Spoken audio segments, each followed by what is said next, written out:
One careless act of kindness sealed his fate. He thought they were just exhausted, grieving men shivering in a hospital waiting room. He didn't know they were the city's most feared alpha syndicate. By draping a single blanket over their shoulders, he unwittingly accepted a dangerous, inescapable claim. The rain over Chicago was unrelenting, hammering against the reinforced glass windows of the Kensington private clinic. Elias Thorne rubbed his temples, trying to stave off the migraine building behind his eyes.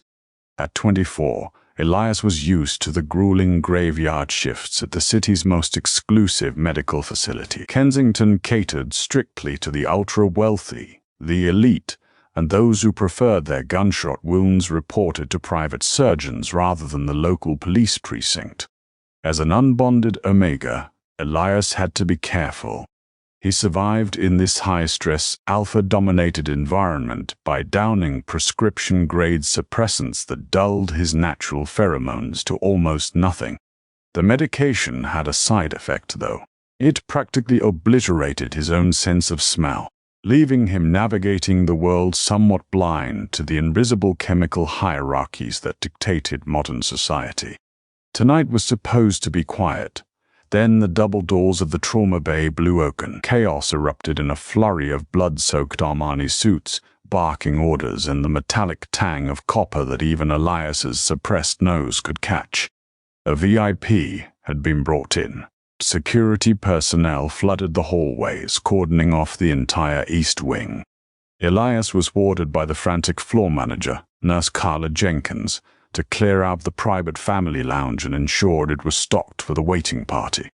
Just get the coffee on, wipe down the tables, and do not make eye contact with anyone in there, Carla had hissed, her beta instincts practically vibrating with anxiety. It's the Vance Syndicate. The patriarch just took 2 to the chest.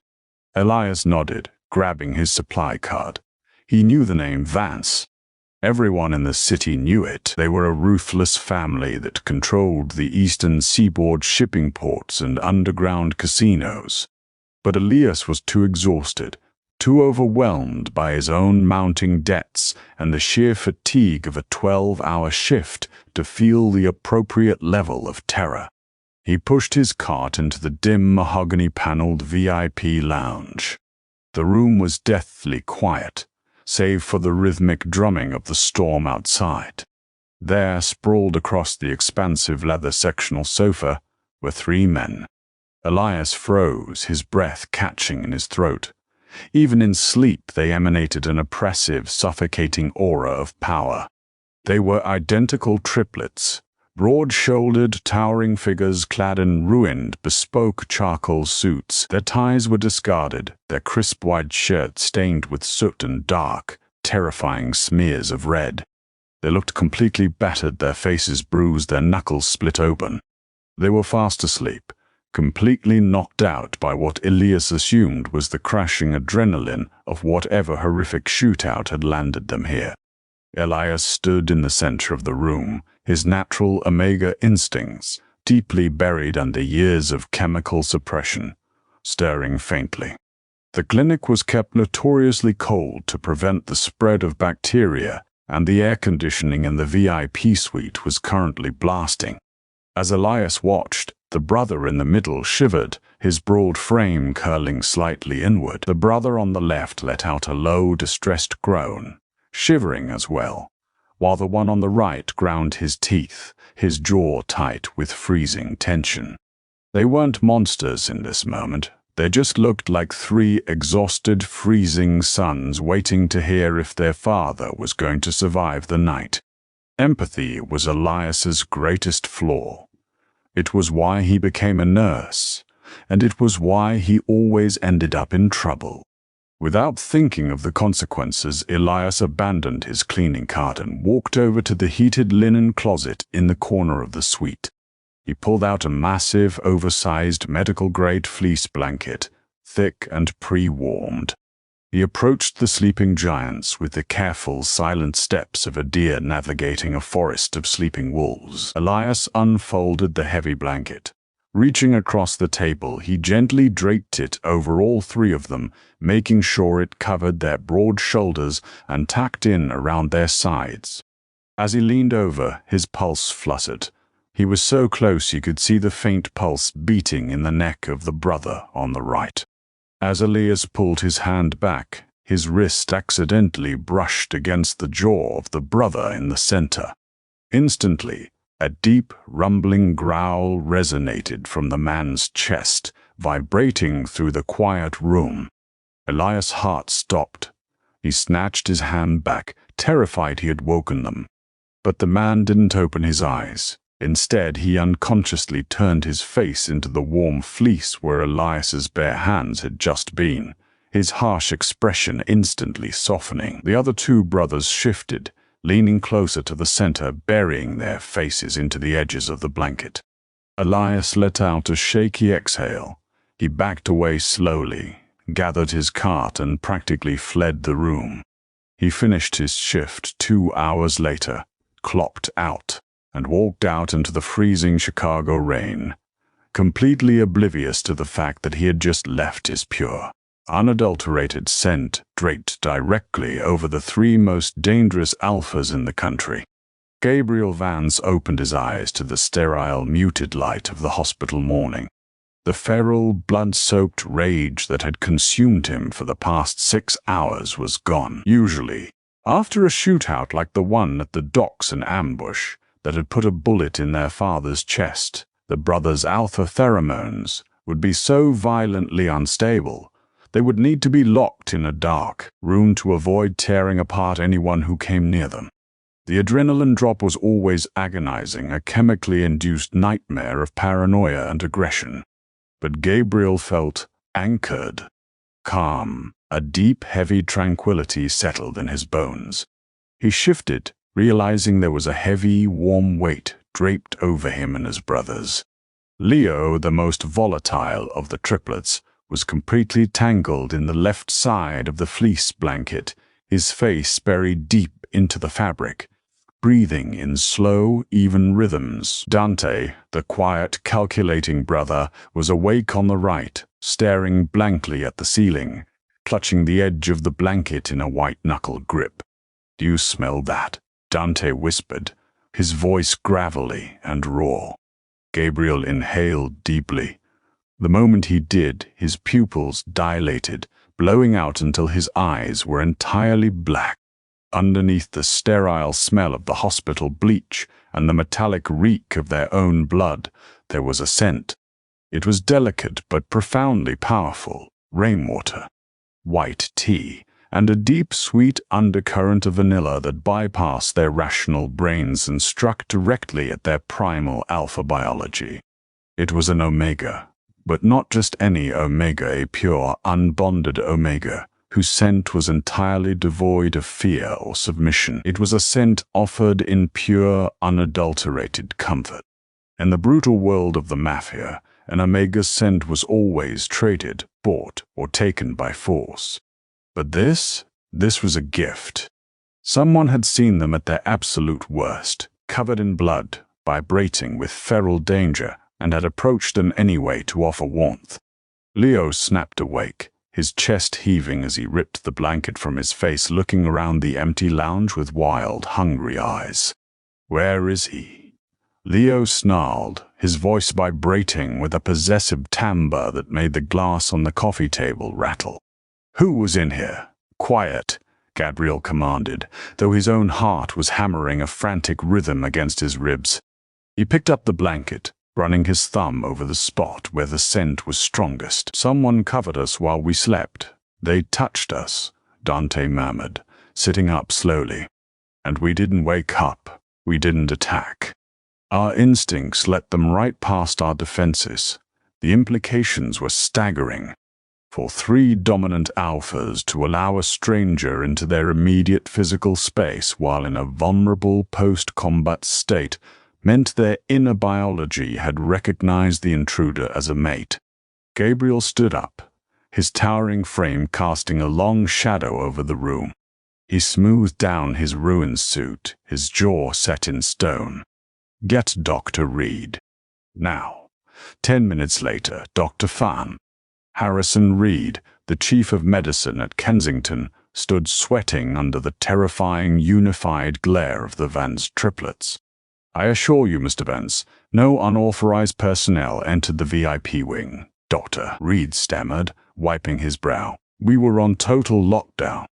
"I am not asking about unauthorized personnel, Harrison," Gabriel said softly, his voice a lethal velvet. "I am asking who brought us this blanket, who was on shift. I want names. I want security footage." I can check the logs," Reed stuttered, practically running to the surveillance monitor built into the wall of the suite. The brothers stood behind him, 3 towering monoliths of dark, suffocating authority. The grainy black and white footage flickered onto the screen. The timestamp read 3014 a.m. They watched in silence as the lounge doors opened. A single father named that would unravel his entire world, permanently etched into. He had soft, messy brown hair and a face that looked entirely too exhausted for his age. They watched him freeze upon seeing them. They saw him hesitate. And then they watched as he deliberately walked to the closet, retrieved the blanket, and approached their sleeping forms with a gentle, reckless bravery that made Leo let out a low, involuntary whine. The footage zoomed in. They saw the way the Omega's slender wrist brushed Gabriel's jaw, saw Gabriel lean into the touch on the screen. "Elias Thorne," Dr. Reed read from the staff registry, his voice trembling. "He's a junior nurse, unbonded. He just clocked out an hour ago." "Address," Dante demanded, pulling his phone from his pocket. "Gentlemen, please," Dr. Reed protested weakly. "He's just a nurse. He didn't know." "Give us the address, Harrison," Gabriel interrupted, stepping into the doctor's personal space, his pheromones spiking so aggressively that the beta doctor choked, gasping for air. "Before I buy this hospital and fire everyone in it." Across the city, entirely unaware of the absolute chaos he had just unleashed, Elias was sitting at his cramped kitchen table. The faucet in the sink dripped a relentless, agonizing rhythm. He was staring at a stack of past-due bills, a half-eaten piece of toast sitting on a paper plate next to him. He felt physically ill. The suppressants he took were wreaking havoc on his immune system, and today he felt a strange, phantom heat pooling in his lower abdomen. He chalked it up to stress. If he couldn't make rent by Friday, he was going to be evicted. He rubbed his eyes, letting out a long, defeated sigh. He just needed to sleep. He needed to forget the sight of that blood in the trauma ward. Forget the terrifying bruised faces of the sleeping men in the lounge. Suddenly, the heavy silence of the apartment building was shattered. A sleek, black-armored SUV pulled up to the curb outside his window, the engine purring like a caged beast. Elias frowned, peering through the worn blinds. This was a rough neighborhood. Cars like that didn't belong here unless someone was about to die. Heavy footsteps echoed in the hallway outside his door. Not one person, several. The synchronized heavy boots of men who walked as if they owned the earth beneath them. Elias's breath hitched. He backed away from the window just as a sharp, commanding knock struck his front door. It wasn't a request. It was an eviction of his safety. Elias Thorne. A deep, resonant voice called out from the other side of the cheap wooden door. Elias' blood ran cold. He knew that voice. He had heard the low growl of it just hours ago in the darkened lounge of the clinic. Panic seized his throat. Did he do something wrong? Did he see something he wasn't supposed to? Were they here to eliminate a witness? "Please," Elias whispered, grabbing a rusted kitchen knife from the counter, his hand shaking violently. "Go away. I'm calling the police." A low, dark chuckle vibrated through the wood. "The police work for us, little bird," another voice said, wilder, more unhinged. Open the door. We aren't here to hurt you. We just came to return your blanket.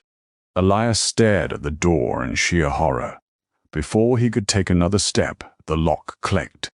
The deadbolt slid back with a sickening clack. They had picked it in seconds. The door swung open. The Vance triplets filled the doorframe, practically blocking out the hallway light. They were no longer the exhausted, battered men from the hospital. They had showered, changed into fresh, immaculate black suits, and their bruises only made them look more dangerously handsome.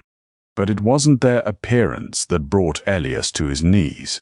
It was the sudden, overwhelming wave of alpha pheromones that flooded his tiny apartment. Cedar wood, dark smoke, and sharp bergamot. It crashed into him like a tidal wave, easily tearing right through the chemical wall of his suppressants. Elias dropped the knife, his knees hitting the cheap linoleum floor as his suppressed omega biology violently and suddenly awakened, recognizing the three apex predators standing in his kitchen not as threats, but as the mates he had unknowingly claimed. Elias couldn't breathe. The air in his tiny Logan Square apartment was suddenly too thick, heavy with the intoxicating, multifaceted scent of three dominant alphas. The cheap linoleum bit into his knees, but he barely felt it. His entire body was flushed, trembling as the suppressants that had shielded him for years dissolved under the sheer biological force of the men standing in his kitchen. Gabriel stepped forward first. He didn't loom or threaten. Instead, he crouched down, his movements deliberately slow, telegraphing safety to Elias's panicked instincts. He shrugged off his impeccably tailored suit jacket, still radiating the warmth of his body and the deep, grounding scent of cedar, and wrapped it gently around Elias's shaking shoulders. "Breathe, Elias," Gabriel murmured, his voice a low, soothing rumble that vibrated right into Elias's chest. "We've got you. You're safe." "You shouldn't be here," Elias choked out, clutching the lapels of the oversized jacket. "I don't belong to you," Leo scoffed softly from the doorway, crossing his massive arms. "Our biology disagrees, sweetheart, but we aren't here to cage you. We're here because you're in immediate danger, and you don't even know it." Before Elias could process the words, Dante walked past them, his sharp eyes scanning the cramped apartment. He bypassed the living room entirely and headed straight for Elias's worn canvas messenger bag resting on the counter. With a swift motion, Dante unbuckled the flap and dumped the contents onto the table. Out tumbled Elias's stethoscope, a few loose pens, and 3 thick, encrypted hard drives, followed by several vials of the experimental, highly illegal suppressants Elias had been stealing from the clinic's restricted pharmacy. "Hey, don't touch that!" Elias yelled, trying to stand, but his legs gave out. Gabriel caught him effortlessly, pulling him against his chest. Dante held up one of the vials, his expression darkening into a lethal scowl. Synthesized neuroblockers, military grade, manufactured by a shadow subsidiary under the Kensington Board of Directors. "You've been hoarding them." Dante looked at the hard drives. "And I'm guessing this is the data proving they've been using low-income makers from the South Side as disposable lab rats." Elias froze, his heart slamming against his ribs. How do you know about that?" "Because," Gabriel said softly, lifting Elias entirely off the floor and into his arms, "that's why our father was shot tonight. He found out what Kensington was doing. The syndicate might run the ports and the underground casinos, but we don't touch human trafficking. My father threatened to expose the hospital's board to the federal authorities. They tried to silence him. The pieces fell together with terrifying clarity. Dr. Harrison Reed wasn't just a cowardly hospital administrator. He was the architect of an illegal pharmaceutical ring. And Elias, who had been secretly copying data from the clinic's mainframe for 6 months to hand over to a journalist, was caught right in the middle of a mafia war. "Reed knows you took the blanket," Dante said, his voice clipped and urgent. "Which means he checked the security logs. He saw you in the VIP wing. He knows you had access to the restricted floors tonight. His private security detail Aegis mercenaries are already 3 blocks away. We need to leave, now." As if on cue, the wail of sirens echoed in the distance, cutting through the eerie quiet of the night. But it wasn't just sirens. The temperature outside was plummeting rapidly. The weather forecast had warned of a historic lake-effect blizzard rolling off Lake Michigan, predicting sub-zero temperatures and blinding whiteouts. The first heavy, violent gusts of snow began to lash against the apartment window. Leo opened the front door, his hand resting casually on the heavy firearm holstered at his hip. "Let's move. The storm is hitting early." Gabriel carried Elias down the back stairwell, shielding him from the freezing draft. They piled into the armored SUV idling in the alleyway. The interior was a sanctuary of heat and dark leather, smelling overwhelmingly of the triplets. Elias was nestled securely between Gabriel and Leo in the back seat, while Dante took the wheel, peeling out onto the icy asphalt just as 2 unmarked black vans turned onto Elias's street. "They're on us," Dante growled, expertly swerving onto Lower Wacker Drive, to lose them in the subterranean labyrinth of the city. "We can't take him to the main estate," Leo said, his eyes glued to the rearview mirror. "If Reed's people are bold enough to hit the old man, they'll have the perimeter of the estate heavily surveyed. Plus, the roads are icing over. The city is going to shut down in an hour. Head to the northern safe house in the Cook County Forest Preserves," Gabriel commanded, tightening his grip protectively around Elias. "It's off the grid. We can weather the blizzard there and decrypt his hard drives. Once the storm breaks, we destroy Reed." The drive was a harrowing plunge into nature's fury. Within 30 minutes, the skyline of Chicago vanished behind an impenetrable wall of white. The temperature dropped to -20. The blizzard was absolute, burying the highways in massive drifts and turning the world into a lethal frozen wasteland. Dante navigated the treacherous, winding roads into the dense, snow-laden woods with terrifying precision, the heavy SUV plowing through the accumulating snow until they reached a towering, reinforced steel gate hidden among the pines. The safe house was less of a cabin and more of a tactical fortress disguised as luxury architecture. Floor-to-ceiling reinforced glass overlooked a desolate, frozen ravine. But as soon as they crossed the threshold, the emergency generators sputtered and died. "EMP," Dante said instantly, drawing his weapon. "Reed's mercenaries didn't lose us.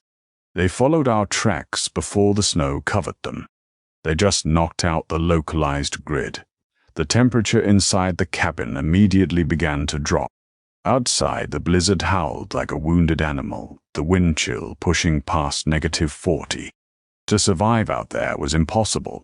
To survive inside without heat was going to be a brutal test of endurance. Elias' Omega biology, already fragile from the withdrawal of his suppressants, shivered violently. But the panic he expected didn't come. Instead, a startling, razor-sharp clarity washed over him. He wasn't just a victim anymore. He had the evidence to bring down the monsters who had tortured his kind. "How many?" Gabriel asked the darkness, his alpha aura flaring with lethal intent. "Thermal scopes will be useless in this whiteout," Leo noted, peering through the frosted glass. "They have to breach the doors. But if we wait them out, we freeze." "No, we don't," Elias spoke up, his voice remarkably steady. The 3 alphas turned to look at him, their protective instincts warring with their surprise at his sudden defiance. Elias pulled a small emergency chemical flare from his medical bag and cracked it, bathing the room in a harsh red glow. "You guys are looking at this like a shootout.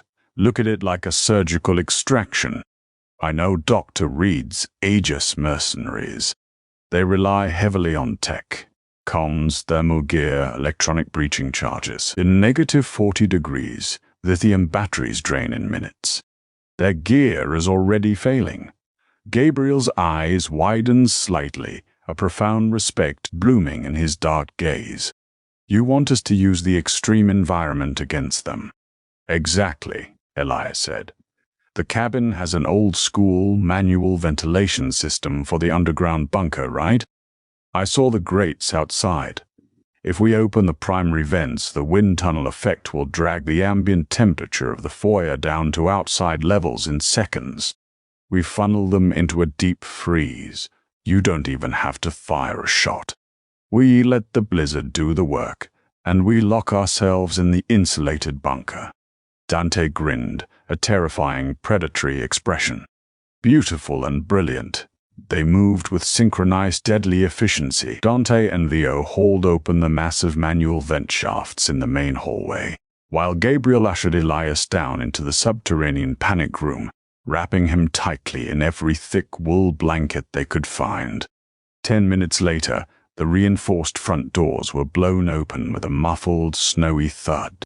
A dozen heavily armed mercenaries poured into the foyer, but the moment they stepped inside, the cross breeze from the open vents hit them. The room became a wind tunnel of -40-degree air and blinding, suffocating snow. Their electronic visors frosted over instantly. Their battery-operated comms died. The extreme cold locked up the mechanical firing pins of their specialized assault rifles. Trapped in the slick, icy foyer with the doors jammed open by the wind, the mercenaries were incapacitated within minutes, succumbing to the brutal, unforgiving elements. Down in the bunker, it was entirely silent. Elias was huddled on a wide cot, shivering. The residual cold from the floor above seeped into the concrete, but he wasn't alone. Gabriel, Leo, and Dante surrounded him. They shed their outer layers, using their immense naturally elevated alpha body heat to build an impenetrable cocoon of warmth around him. For the first time in his life, Elias felt the agonizing chemical walls in his mind shatter completely. The vanilla and white tea of his true scent flooded the small room, sweet and pure, intertwining flawlessly with the cedar, smoke, and bergamot of the three brothers. "You saved us," Leo whispered, pressing his face into the crook of Elias's neck, inhaling deeply.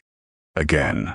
"Karma," Elias breathed, his eyes fluttering shut as Gabriel's large hand gently stroked his hair.